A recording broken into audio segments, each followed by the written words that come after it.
damos la bienvenida al licenciado Henry Llanes, representante de jubilados y pensionistas del Instituto Ecuatoriano de Seguridad Social. Licenciado Llanes, la crisis del IES continúa agravándose día a día. La cifra de más de 40 mil millones de dólares de deuda del Estado con el IES y de obligaciones del Estado con el IES no es una cifra arbitraria, la han dado a conocer destacados economistas ecuatorianos que siguen de cerca la situación, la evolución o involución, deberíamos decir, del Instituto Ecuatoriano de Seguridad Social.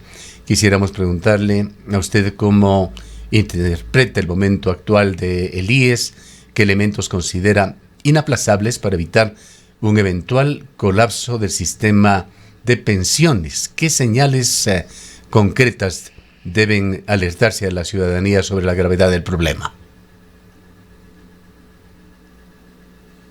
Su micrófono, por favor.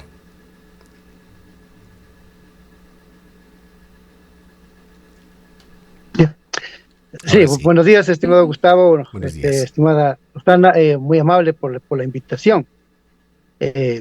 Bueno, la situación del país es bien complicada, estamos en una crisis global, ¿no? En donde hay tendencias muy fuertes que mueven el tejido social a situaciones realmente bien preocupantes y peligrosas, ¿no? Hay marcas, hay variables que son tendencia, ¿no? Esto de la inseguridad ciudadana, esto de la corrupción, esto del narcotráfico, ¿no? La crisis de la salud, la crisis financiera, las afectaciones a la economía, a la producción y a la economía de la gente, son variables, como digo, que marcan tendencia en una crisis global por la que está atravesando el Ecuador y que lamentablemente no tenemos un liderazgo que pueda ordenar, que pueda darle un correcto horizonte a todos los ecuatorianos por donde vamos a ir. Entonces, en el caso del Seguro Social, o el Seguro Social es parte de esa crisis global por la que está pasando el Ecuador. Sin embargo, a pesar de que nosotros no somos gobierno, no tenemos un partido político, no somos parte de la legislatura, en fin, no somos parte del gobierno, sin embargo, también constitucionalmente estamos facultados los ecuatorianos y las instituciones de la sociedad a presentar propuestas, ¿no? al gobierno sobre el manejo de política pública, ¿no? Espero, mi querido Gustavo, querida Rosana, en esta semana voy a hacer algunas gestiones que tengo que cumplir y ojalá la próxima semana o después de que, sí, ojalá la próxima semana ya le pueda dar una noticia al país sobre una decisión que voy a tomar. En cuanto a políticas públicas, licenciado Llanes, justamente vienen las observaciones de expertos y quisiéramos mencionar al economista Jaime Carrera. Es un hombre muy conocido por la ciudadanía, por nuestros oyentes, por usted particularmente. Él dirige un observatorio de la política fiscal, observatorio que reúne a varios destacados economistas ecuatorianos, y es este observatorio el que señala esta nueva cifra que se estima el IES adeuda al gobierno, y el gobierno le debe al IES por una serie de obligaciones, pero lo fundamental de estas observaciones es que sigue hasta el momento siendo el Instituto Ecuatoriano de Seguridad Social la fuente principal de financiamiento del gobierno central. Una observación, una denuncia muy delicada que hace el Observatorio de la Política Fiscal.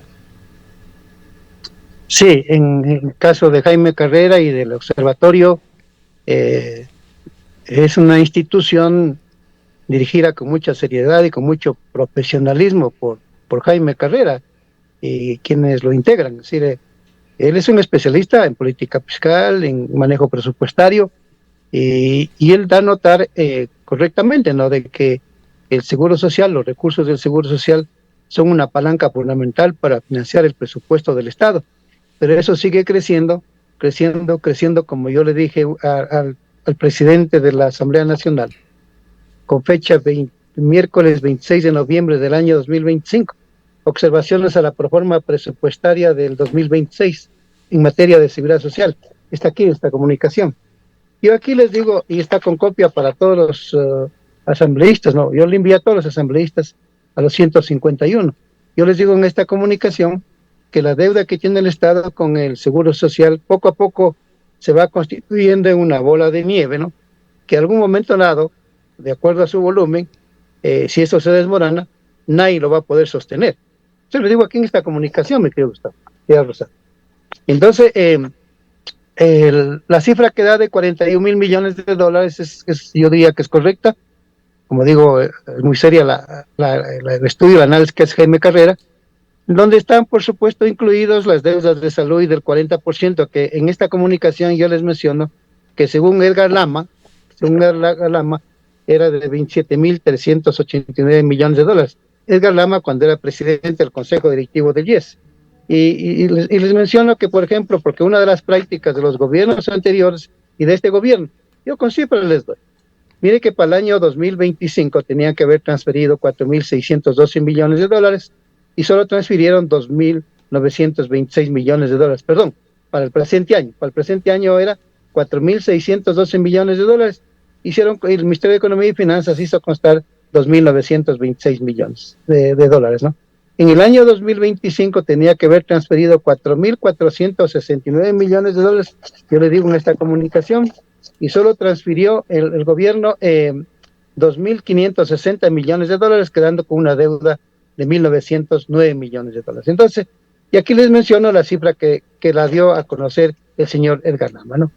Llega a 41,000 millones de dólares porque allí está seguramente incluido en las cifras de Jaime el tema de la inversión que tiene el Estado en bonos del Estado, que más o menos llegaba al año pasado a 14,430 millones de dólares, ¿no? 4,230 millones de dólares, es la cifra, 4,230, pero seguramente a este 2026, con mayores inversiones que ha hecho el Banco del IES en bonos del Estado, porque además la ministra de Economía y Finanzas es presidenta de la Comisión de Inversiones del Banco del IES, contradiciendo lo que dice el 372 de la Constitución de la República, pero se pasan por encima las disposiciones constitucionales y ellos son los que manejan la plata de los afiliados. Entonces y una preocupación suya y de Rosana. Ahora dice, ¿qué van a hacer?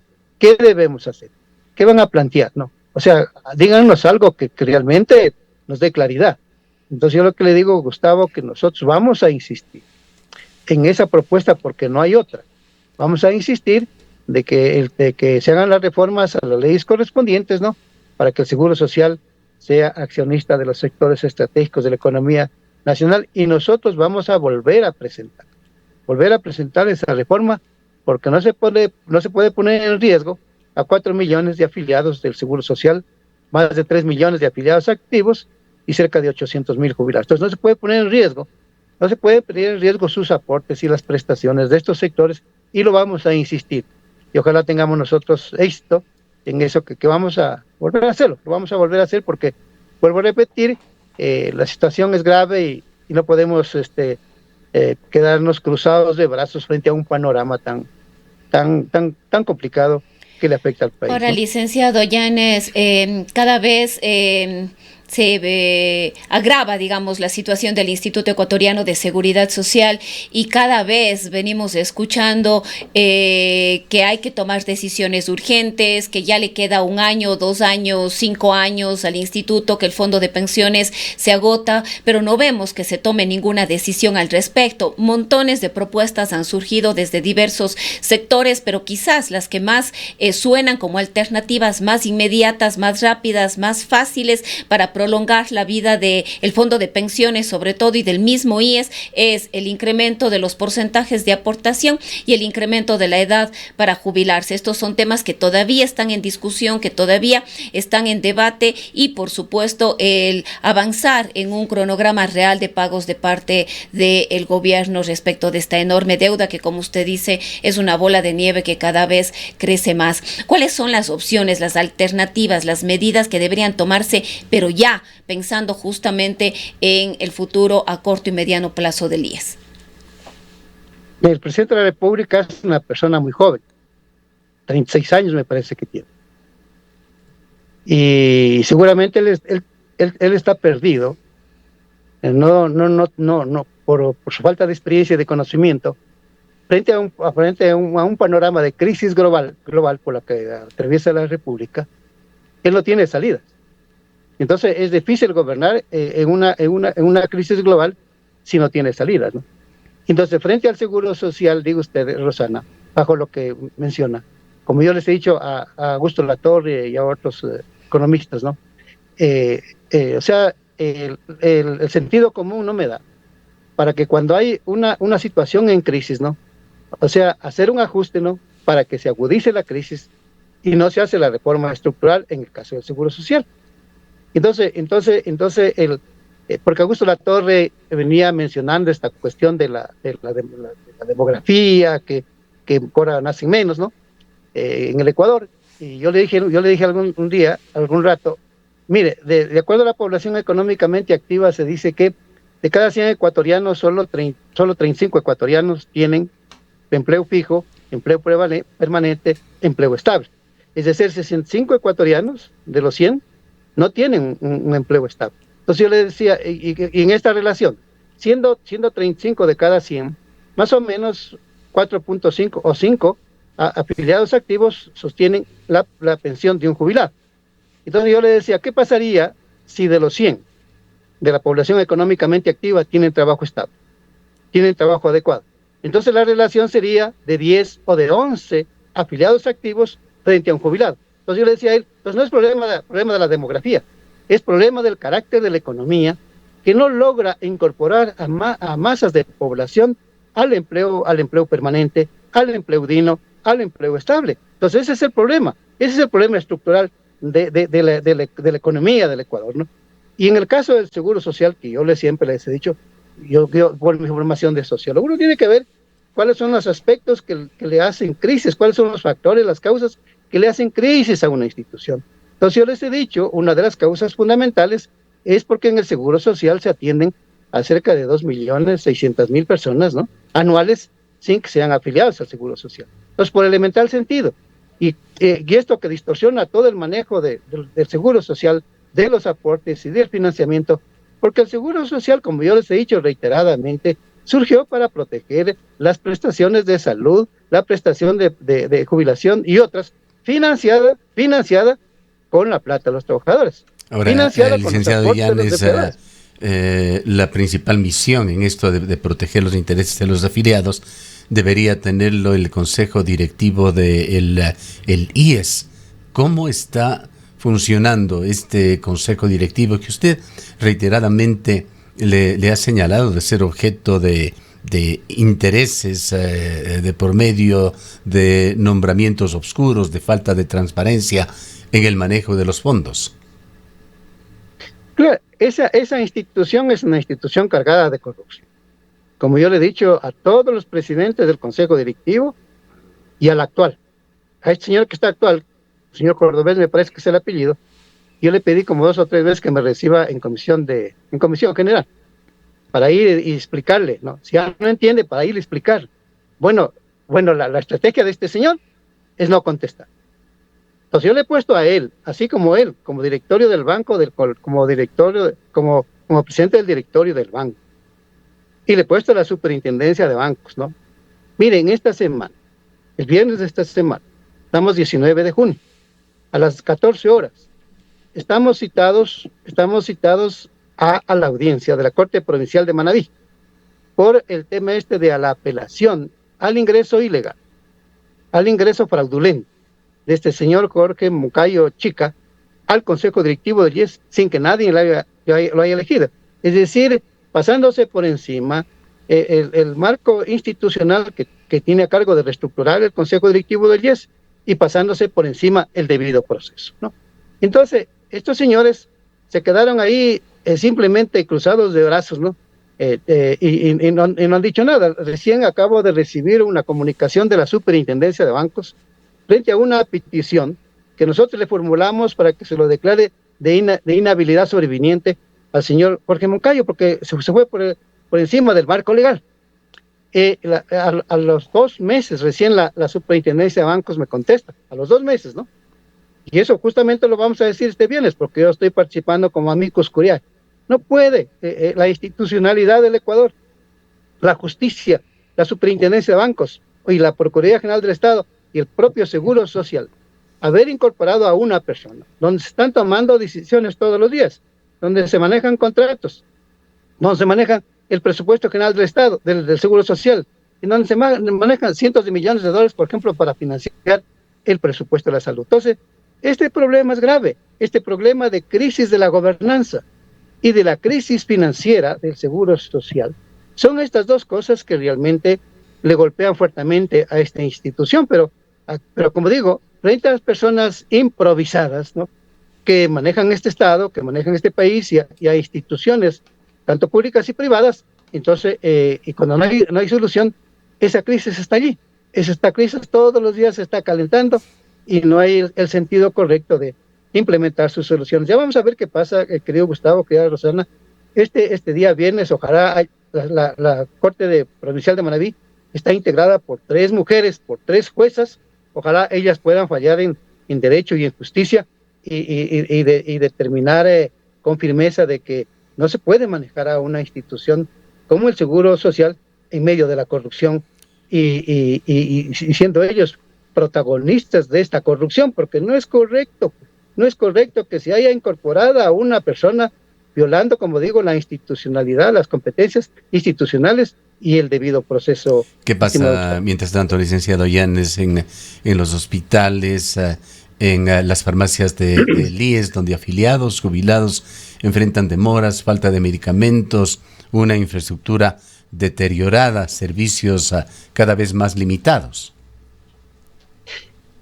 El manejo de la salud es una cosa horrorosa, ¿no? O sea, es un desastre, ¿no? Primero porque el director nacional de salud del Seguro Social se le cuestiona a este señor porque no cumple los requisitos para estar en ese cargo. Pero, señores, el requisito que cumple es que es de ADN, es que es del partido de gobierno.